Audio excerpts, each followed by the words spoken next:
Good morning, you lovely West Ham fans. It's Nick from Claret and Booze. I hope you're all well. Welcome to my daily ramble. Before we get started, if you are new to this channel, please subscribe, drop a like on the video, and don't forget, head over to the Kent and Sussex Tea and Coffee Companies. Get me finger in the right place. It's always my problem. Head over there if you like your tea and your coffee. Who don't? And use our discount code, Claret15.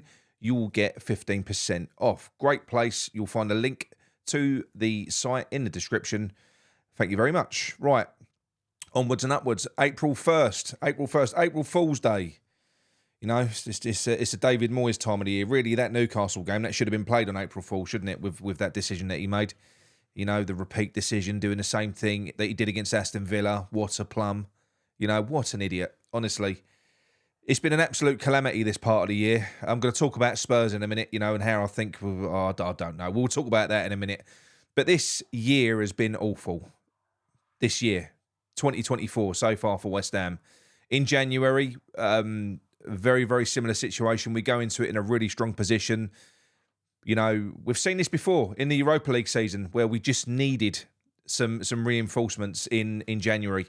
We needed those reinforcements. We could have pushed on. We could have gone and won that competition. We could have.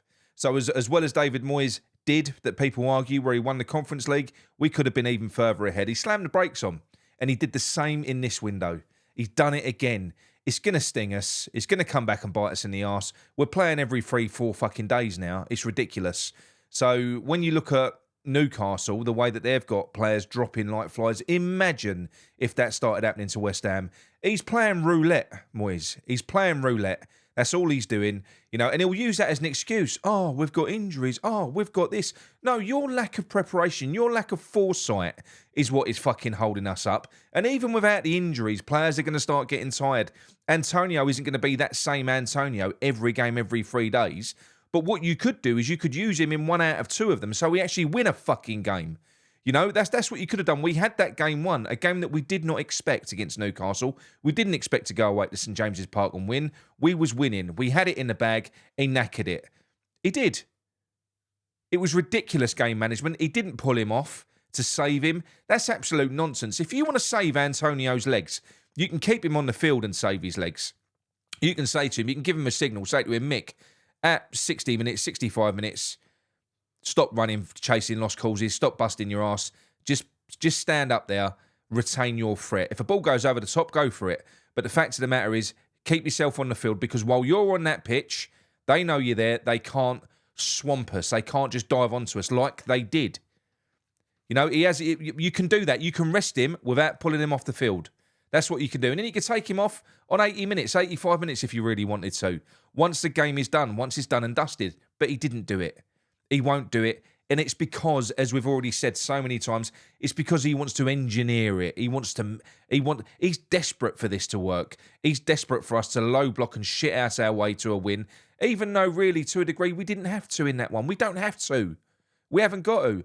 But this is a way that he wants to win games. It is. We can't enjoy anything. We was 3-1 up. We could have gone on and got the 4th, the 5th. Newcastle were on their arses. Their players were dropping like flies. The crowd, the stadium was fucking quiet. What did he do? And he did the same against Aston Villa. And if he does it again against Tottenham, my word, honestly, I would hate to be him if he does the same thing. If, for whatever reason, it's 1-1 or it's 2-1, and then he makes that, or 3-1. Because they've got the ability to do what Newcastle did, just score 2-3 goals, snapshot. This is what these teams can do. If he does the same again, could you imagine 3 on the spin, and this time against Spurs at home? Like I said, I would hate to be him. He's made so many fuck-ups this year. The January window, we missed the boat. He should have gone out. He should have reinforced. Not that he would have used reinforcements anyway, because he has used, officially, the least amount of players in the Premier League. He plays the same players over and over again. Soufal's going to have the same living nightmare when he faces Spurs, because they've got pacey players out wide. They're going to target him. David Moyes will keep him on the field rather than take him off and replace him for somebody more capable in when you're faced with pace and you haven't got any. See, it's not really Soufal's fault he had a shit game. He ain't got the pace. He hasn't got it.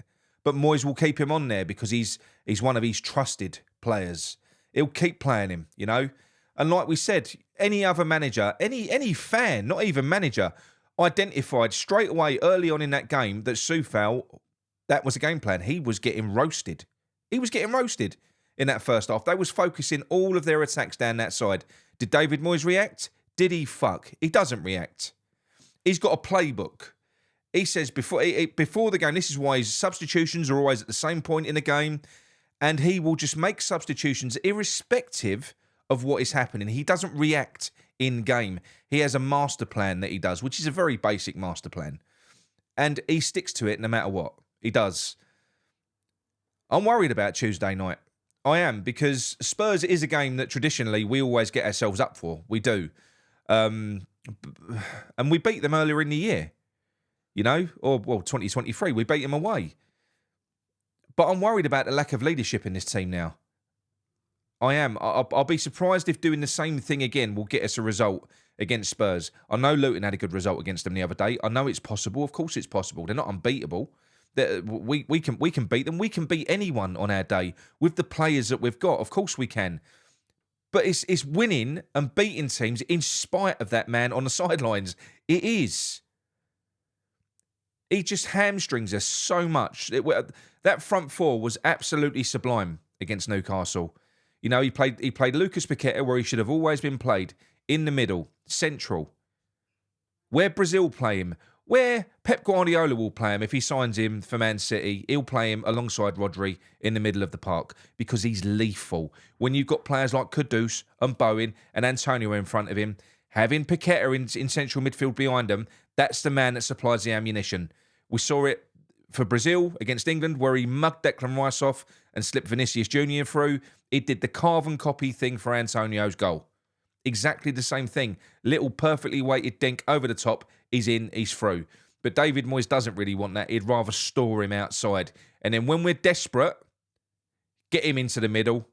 And that's where he creates. Because all of Paqueta's creativity this season, even when playing out on the left, starting out on the left, it's come from central areas because he's a central midfielder. That's what he is.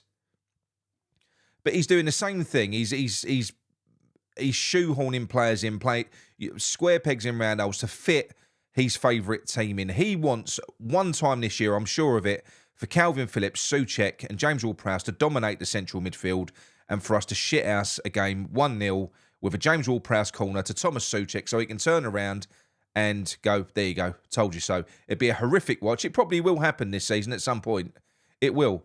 And he'll feel vindicated at that point. He will. I don't know how. I don't know what's in his brain. Because we've got the ability to be so much more than just a counter-attacking team. I said it the other day. When people, we've had comments from people that say, look, it's normal to try and shut up shop when you're 3-1 up. But we play in a manner where you've shut up shop anyway. Because counter-attacking is shutting up shop. Sitting deep and playing quick counter-attack is what a progressive team do when they're shutting up shop. But what David Moyes does is he goes from that tactic, which is a standard shutting up shop tactic, which is how we approach every fucking game, to just a low block, sitting back, inviting the opposition on with no forward threat.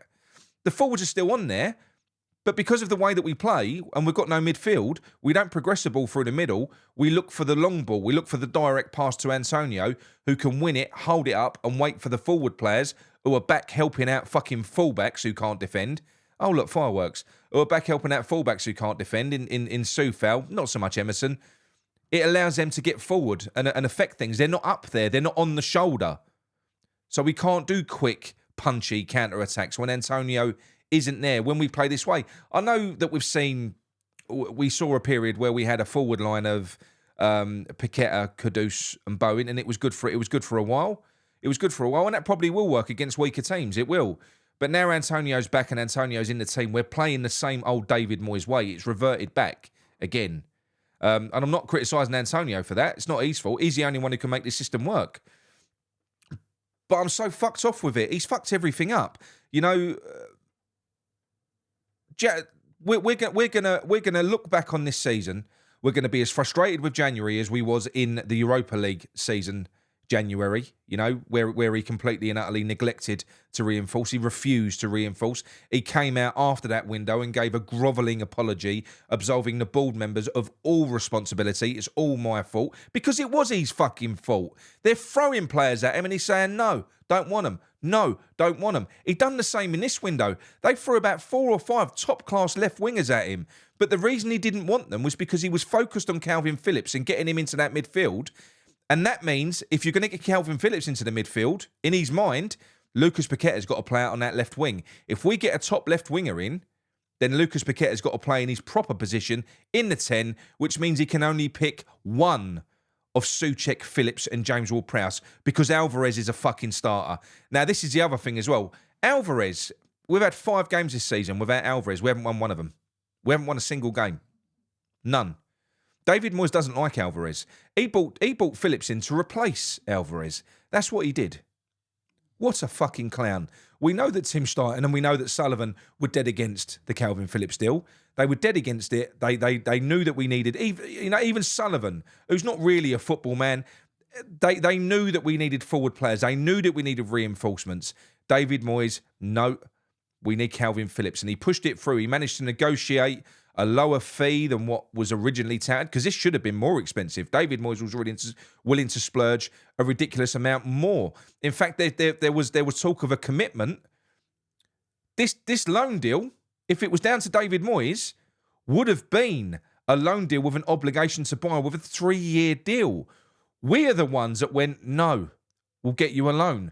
We're the ones that quashed it. Then when I say we, Sullivan and Steiten said, no obligation. It's got to be a try before you buy. Moyes was trying to push this loan deal with an obligation to buy. So can you imagine being in this situation with Phillips, who's been as shit as he's been, who's coming out flipping fingers at fans who are understandably frustrated at him, and not ridiculously being ridiculously abusive. You know, someone just said, you were shit, Phillips. You was shit, mate. So he thinks he can jump on a coach and throw a finger at us. Imagine if we'd have had to commit to signing that man for 3 more years. He's a fucking calamity. If you look at Tim Steiten signings in the summer, they're all young. Mavropanos, Kudus, Alvarez, you know, they're all worth way more than what we paid for him now. David Moyes is fucking useless. He is a calamity. We could go on and do well this season. We still could now go on by some miracle and maintain this position and stay in 7th and maybe go even higher. If teams around us and below us don't get results, you know, Chelsea fucked up. They drew at home against 10 men Burnley, 2-2. So if teams like that still keep on struggling, we could maintain our position. We could get in Europe next year. But again, this isn't brilliance from David Moyes. We've said it before. We don't belong where we are. It's a miracle that we are where we are. Statistically, we should be nowhere near it. Create the least chances, concede the most chances, least possession. Goalkeeper gets man of the match every other fucking game. It's so frustrating, and the Tottenham game is really terrifying me. It is. I'm incredibly concerned about it. I'll just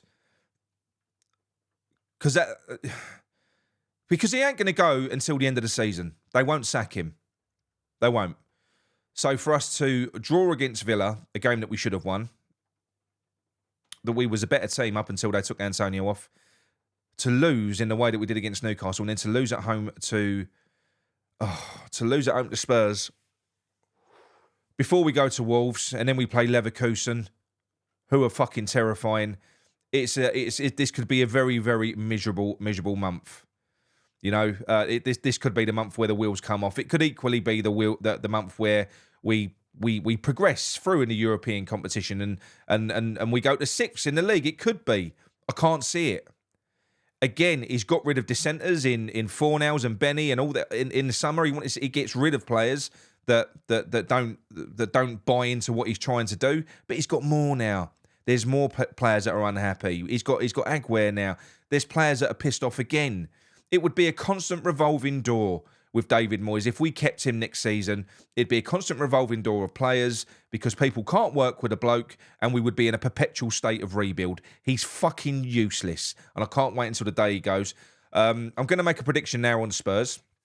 I did say we was going to lose, but for some reason I'm feeling weirdly optimistic. I don't want to see a reaction from the team because the team were fantastic against Newcastle. David Moyes fucked up. I want to see a reaction from David Moyes. I want him to do the right thing. That's what I want. So let's see if he does. Let's see if he does the right thing. I think he probably will. I think he saw in the first half against Spurs that you can't do what he tried to do. That was properly the Alamo. We was sat away at Spurs. I've never seen us sit so deep as what we were sat in that first half. And the second half, we came out. We played further up the pitch. We was pressing and we got in behind them. He's got to start like that. He has to. I'm hoping that he's identified that. You would like to think so on £5 million a year, but we shall see. But look, anyway, that's it from me. The Rambles are going to start again this week. We're all set up on the other platform, so that's all good. So all back to normal. All right. I'll speak to you again soon. Gabby you heads.